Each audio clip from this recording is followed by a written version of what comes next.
Hey everybody, how's it going? I wanted to put together a video on bass drum tuning. I'm not going to advertise this as being the way to tune bass drums. It's just a way to tune bass drums. It's how we do it in Mason High School where I tech. So the first thing that we're going to want to deal with is this is a process.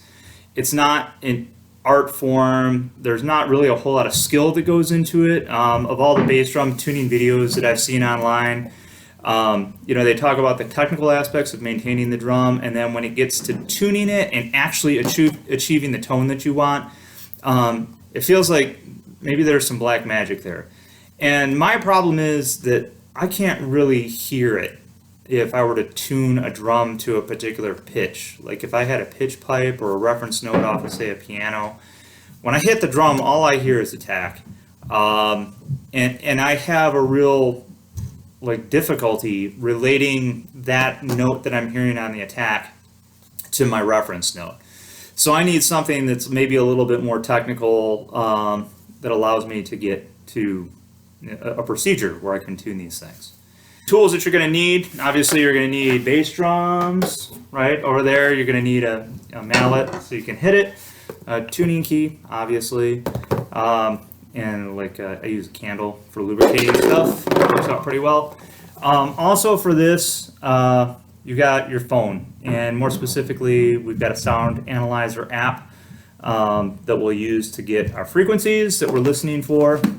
And then also this is the knowledge of what you're trying to do and what you're trying to accomplish. And specifically, what you're going to want to know is the particular pitch that you're going for with your drum. On this particular app as well too, I get a frequency. I don't get a note. It's just my preferred app, and I find the frequency a little bit easier to use.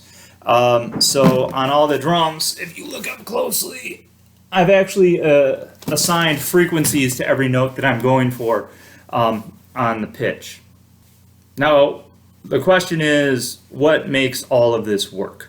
Well, I'll tell you what makes it work. If you're on a hard surface like a floor in a band room, you can use some rags and lay the drum down on its side like that on top of the rags to kill that bottom. If you're on the grass, just lay it down on the grass and it works. So if I were to hit this drum right now, I would get a pitch, all right? But if I turn the drum up on its side and hit it, I get another pitch. So if you listen closely, the drum, when it's up on its side and both heads are resonating, is a lower pitch than when it's only one head in play. So, and then on its side. All right, so the difference in those two pitches, it's measurable and it's predictable. So on my particular sheet, you can see, and maybe the resolution isn't that good, but over here, like on this side, I've got all my references that I had written down and put in Excel, but over here there's some handwritten notes, and those are the handwritten notes of the pitch that I'm going for on the side of the drum, so that I can tune up one head to that reference pitch, flip it over, tune up that other head to the reference pitch, and then when I get it on its side and hit it, it's going to be pretty close to the pitch that I want, that I'm looking for. And at that point, it's just fine adjustments to dial it right on in. I actually have two drums that I'm working on today. I've got a 20-inch, which is right in front of me, and a 22 over here. For my Drumline, on the 22, I've got a D sharp 3 at 155.56 hertz. And for the 20, I've got 185 hertz, which is an F sharp 3. For the 20-inch drum, what I'm going to be going for is a pitch on its side of 220 hertz. So it's a little bit higher pitch. Remember, I've got 185 when the drum is up and both heads are resonating, and I've got 220 hertz when it's on its side. And for the 22, those numbers are 155.56 when they're up vertically, and then 192 when it's on its side. And that should get us pretty close.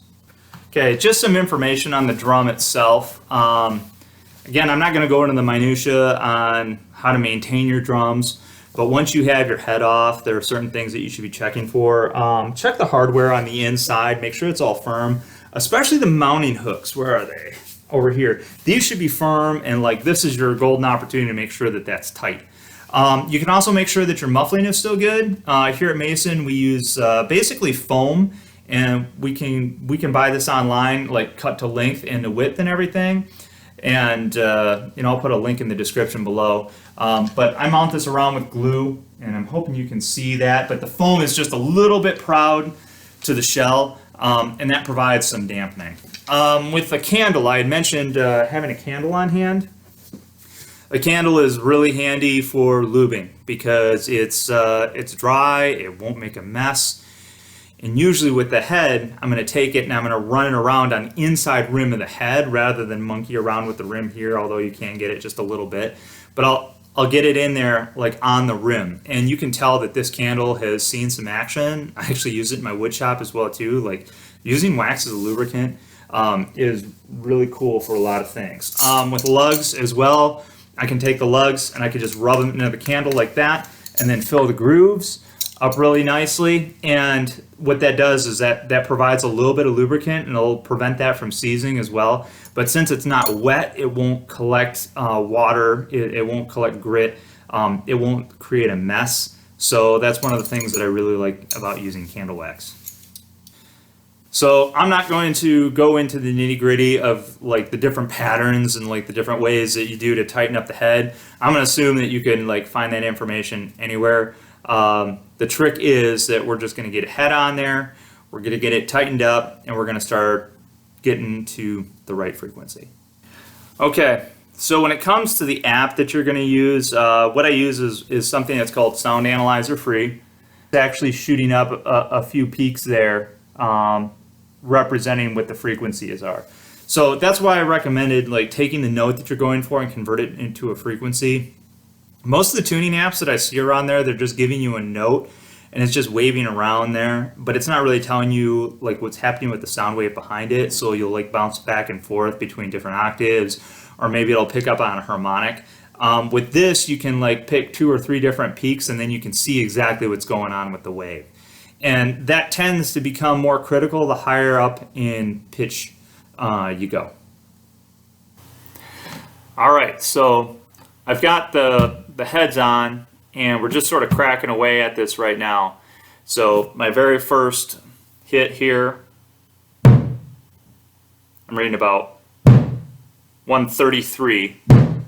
This is on the 22, so I need to bring this up to 192. So let me hold this up, see if you can see it.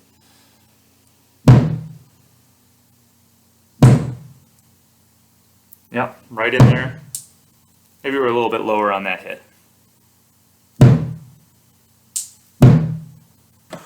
We're right in that range, so I'm going to keep on cranking, and we're going to bring this up to 192 and see what we get and repeat on the other side. Let's see if you can see that.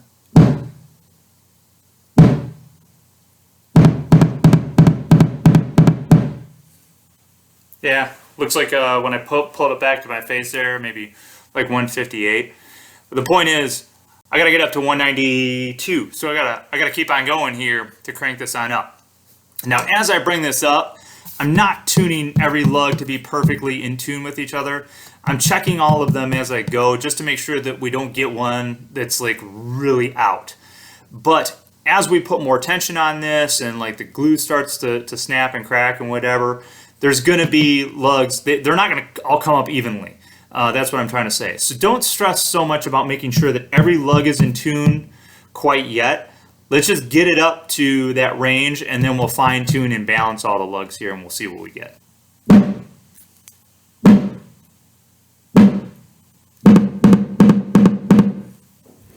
Yep, so we're getting there pretty good on this head. So we're gonna leave this head alone, flip it over, do the other head. Okay, we're close with the second head here, and as I hit this, I'm at 188. Yeah.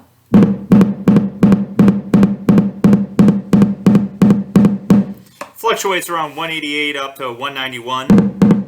If I move closer to the head or the edge, the the pitch does tend to go up a little bit. So if you're not perfectly centering, you know, you can expect to see like a couple hertz, just depending on how you're striking the drum in the middle.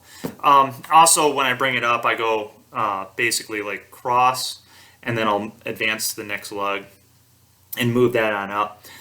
Because this is a Mylar head, I'm actually pretty aggressive with bringing it up. Like, I really don't do quarter turns. I'm usually doing at least a half to bring it on up. And then once I get in, I really just sort of dial it down just a little bit as I zone in on that range. Also, when I get to the pitch, that's where I start going across the drum and making sure that all the lugs are balanced. Because what you'll notice on the sound analyzer is that you're going to get more than one peak, and usually those are harmonics, but you'll wind up with, like, if there's something really flabby or wrong with the drum, you're going to get some weird overtones that'll throw you off. And that's why I like seeing the whole waveform, is because you can actually get an idea for, you know, what the drum's doing and what the drum's behaving. So the other head I had just below 190.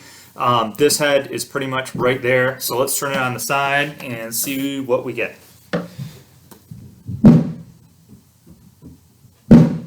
I'm at 161, 162,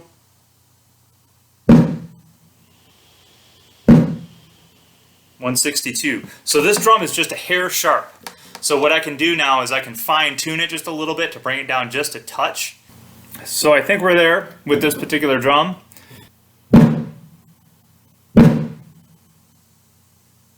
Bending up just a little bit at the end. So I'm covering a range here basically from 152 up to 157. So that is really covering the range that I'm looking for as far as the pitch goes on this thing. Both heads settled in at about 186 hertz on the heads when they were on the sides, which are a little bit lower than the 192 that I originally had, but you know, who knows, maybe that was the head or the humidity of the day, or who knows. But the point of the exercise now is that if I get any drum set up, I can set it down on a side, like, you know, on a rag or on the grass, whatever, do a quick check on the head on both sides, see how close they are, and I can diagnose exactly what head is having an issue. So although I'm a little bit sharp here, that means that I know that I've got one head that's a little bit higher, so I'll work on bringing that head down and see how it impacts the overall sound. And what that means is, like, when you first bring these drums up and you get them close, the check is like really, really easy, and there's no black magic in getting this done. So it'll probably take me like a good, like when I do a head change, probably from when I get the drum head off to back to fully tuned is going to take me about 20 minutes to get that all done. But once the drums are tuned up on like the entire drum line, I can check tune in a matter of minutes. You know, if I get there just like 5 or 10 minutes early, I can grab the drums, throw them out on the grass, bang around a little bit. Because it's a procedure rather than like any skill set or whatever, I can turn this over to the students and they can do it. And they do. And the drumline sounds great. And I can't tell you just how satisfying it is to like tune up all these drums individually on their own, and then for the first time you lay them up their sides and then you run right on up and you can hear that chord resolve right on that first drum. It sounds so good and it feels so good, and when they all hit, it's like really punchy. And what's really awesome about this is you can do it with pretty much any drum line. Like anybody with like a skill level, with a phone, with any interest in tuning up, can make your bass drum sound really, really good. You don't have to be like, I don't know, you don't have to be a really high elite group to have good sounding bass drums. I mean, it's easy. It's easy. I'm gonna go to work on the 20 now for myself. I'm gonna call this drum good for now, and then yeah, so I hope this was helpful for you. If you have any questions, you know, post them below. I'll try to answer them the best I can and give you referential links if you're looking for specific information about like what foam that I use and like, you know, what my tuning scheme is. So yeah, that's it. So thanks for watching and have a great day.